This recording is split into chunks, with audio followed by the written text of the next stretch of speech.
Let's talk about land. It's the ground beneath our feet. It's where we build our homes, raise our children. It's where we grow our food.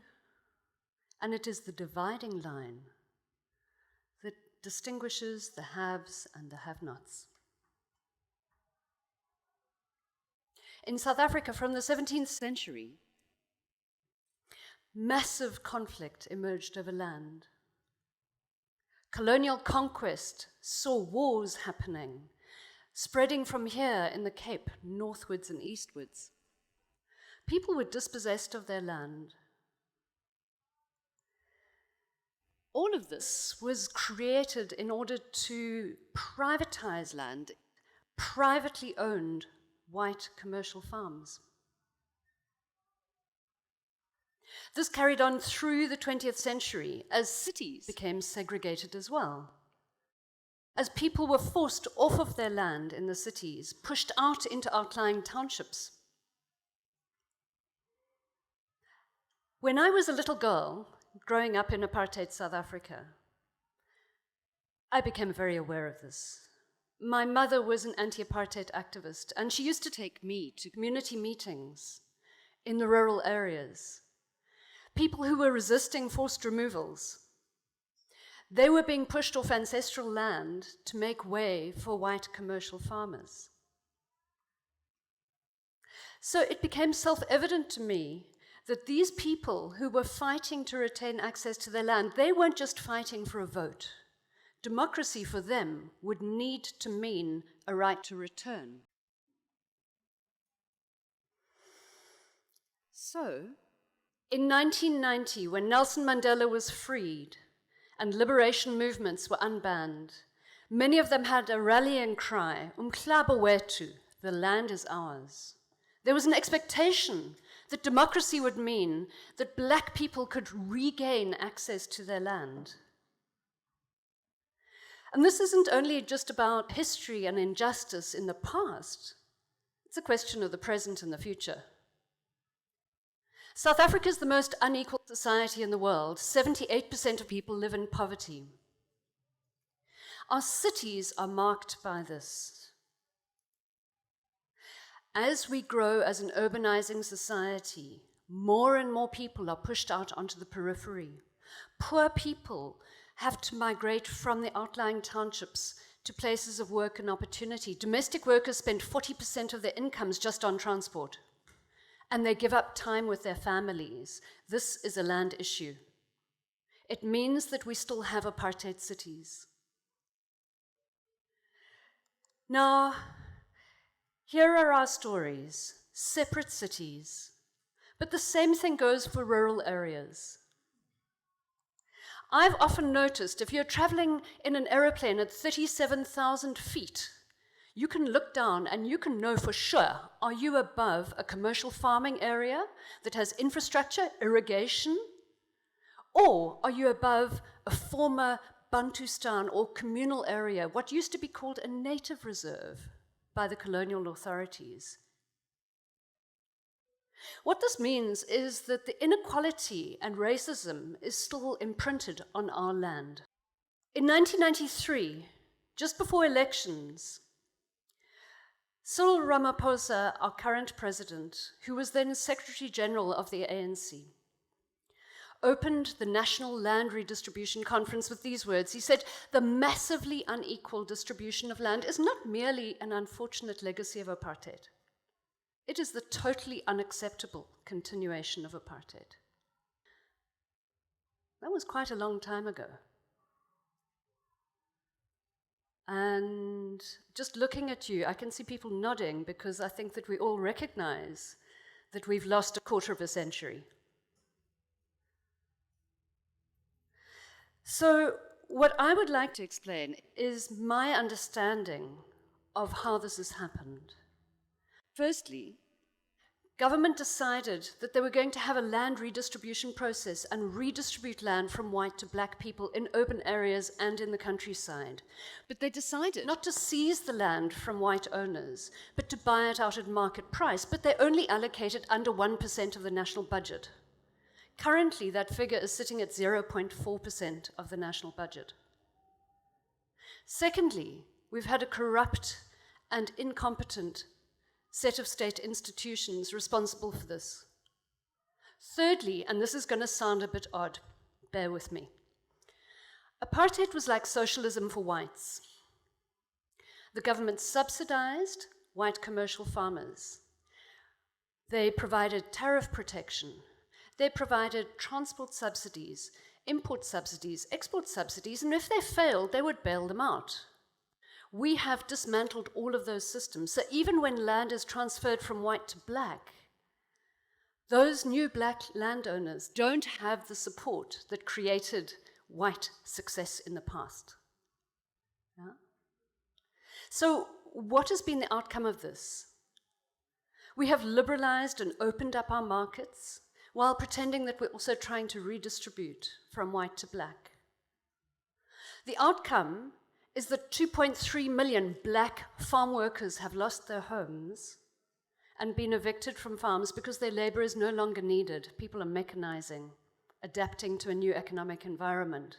So actually more black people have been dispossessed and evicted off farms than the number of black people who've got land through land reform. So in terms of racial inequality, we are moving backwards. Now, about 30,000 white commercial farmers and corporations own 2/3 of our land in this country, in a country of 56 million people. And we are constantly told that it's good for our economy, it's productive. It clearly does not work for the majority of people. I started my research on these land issues in 1995. It was a time when we were negotiating a new constitution. And the question was, what kind of property rights should we have? Should we protect those who already own property? Should we redistribute? And for the past 24 years, I have followed this process. I have studied it. I'm currently a university professor and on the Presidential Advisory Panel on Land Reform, and I am convinced that we can get this right. My view is this. I have traveled across the countryside and I've seen the difference it can make to people if they have access to land. This is Mr. Mhlanga from the Eastern Cape. He and his community lived in a village called Manzimdaka, literally meaning dirty water. They managed to get access to a commercial farm on the other side of what had been the boundary between the Transkei and the Eastern Cape. They were able to grow their livestock herd. They increased their cash income, they invested in their children's education. This is what we should be doing. I have traveled around the countryside and seen more and more examples of how land can make a difference. Now, let's think about what needs to be done. On the one hand, we need to recognize that there is state land that can be used. In the cities, there is well-located, undeveloped state land that could be used. If only we can stop pushing poor people out onto the periphery and bring them into the center of the city. Let's stop privatizing and selling off state land to the highest bidder. And in rural areas, let's stop allowing the ongoing eviction of farm workers and rather say, well, how would it be if we could give you a small holding? I did research a few years ago in a place called the Bearder River Winelands. It's only an hour or two outside of Cape Town. There are thousands of evicted former farm workers. They live in informal settlements. Often it's only a social grant or a child support grant that stands between them and death by starvation. And what they were saying was, they would like to have access to really modest parcels of land, typically between 0.5 hectare and 1 hectare. But they would like it to be with access to water. And could it please be within 5 kilometers of a town so that the kids can go to school, they can access clinics. They can also sell their labor seasonally onto the farms that employ them only in harvest time, because for 6 months of the year, they go hungry. So, it seems to me that these are all solvable problems. Now, what do we do? There's state land, there is privately owned land.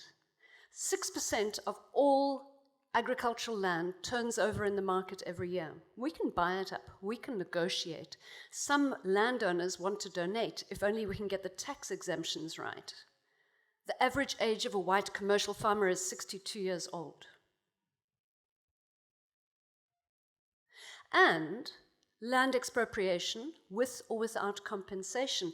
This was the hashtag that was declared the word of the year in 2018. It was the word on everyone's lips, and for some people, it epitomized hope that finally we are going to deal with this inequality. And for some people, it caused fear and anxiety. I think we can overcome that. Let's think about how to use state land, private land, negotiate, expropriate where needed, go through the court, pay compensation where it is fair, or not where it's fair. And let's think about the kinds of positive outcomes that we want to produce. This thing can go well, if only we are willing to make some hard decisions. My view is that if we target the 200,000 black smallholder farmers who are already farming partly for access to markets, we can change our countryside. Imagine if domestic workers living 30 kilometers outside the center of the city were to be able to get homes close by to their places of work, not waste their time and their precious money on transport. The land issue is a political issue. It's an economic issue. And it's an issue that forces some people to suffer privately. So we need to make it a public issue. I would like to suggest that it is possible for us to get this issue right. For a few hundred years, South Africa, like many other societies, has been suffering from the inequality caused by those who own land and those who don't.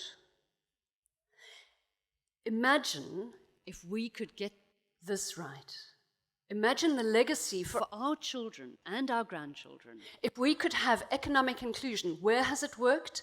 I would say look to East Asia, Japan, South Korea, Taiwan. In the 1950s and 60s, they had the biggest land reforms. They enabled broad-based access to land. People produced surpluses. This drove industrialization, GDP growth, and produced the Asian tigers. We are a society that is held back by the idea that inequality works for us, and it doesn't. So if we were to get this right, it would be our legacy and our gift to the future. Now, I also would like to say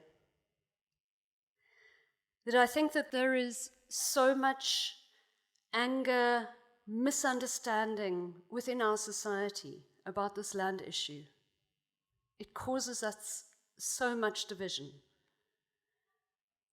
But if we were to grasp it, if we were to start talking about it, if we were to start thinking, how can we have a future that is not beholden to our past, if we're not to be scared by the idea of redistribution, then we can start to dismantle apartheid. And then we can start to dismantle colonialism. Thank you.